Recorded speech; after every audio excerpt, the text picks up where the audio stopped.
Imagine a group whose stated primary mission is to protect women and preserve safe female spaces. On the surface, it sounds like a necessary shield. This is the core appeal of TERF ideology, which stands for Trans-Exclusionary Radical Feminism. Their defining belief is that womanhood is strictly limited to the biology and anatomy assigned at birth. But what if this exact ideology, designed to guard the gates of womanhood, is actually inflicting massive collateral damage on all women? Excluding trans women does not liberate cisgender women. Instead, it rebuilds the exact same cages of traditional misogyny under a new name. Reducing a woman's identity and value entirely to her physical anatomy and reproductive capabilities perfectly mirrors centuries of traditional, oppressive patriarchy.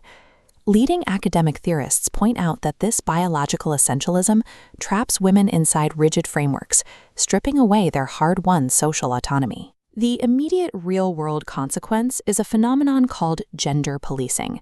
This creates an environment of constant public suspicion, where society actively hunts for imposters in our public women's spaces. Here is where the boomerang hits cisgender women.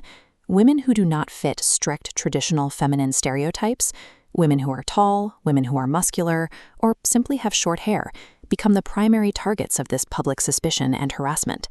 By attempting to build an exclusionary wall around womanhood, society turns everyday people into hostile wardens of women's bodies. To understand the severity of this issue, we have to look at the victims. Data from the Williams Institute at the UCLA School of Law presents a statistical mystery. While all transgender individuals face high rates of discrimination, the distribution of physical violence is heavily skewed. This chart shows baseline violence rates across different gender identities. Trans women are targeted with over 4 times the rate of violence seen in other groups, frequently involving public humiliation and sexualized attacks. Researchers call this volatile intersection, where anti-trans panic collides with deeply rooted hatred of women, trans misogyny. This disparity is rooted in a patriarchal hierarchy, where masculinity is an inherent upgrade, while femininity is a downgrade.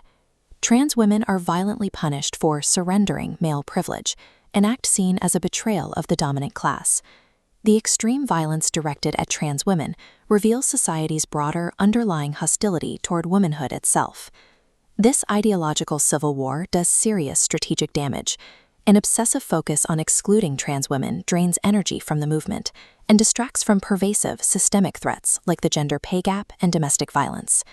The academic consensus on how to actually move forward relies on a principle called intersectionality.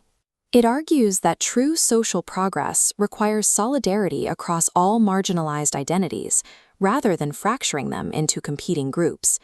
Sacrificing one vulnerable demographic to appease a patriarchal system compromises the structural integrity of the entire fight for equality. True freedom cannot be achieved using the tools of bodily control. To protect the rights and safety of any woman, society must protect the rights of all women.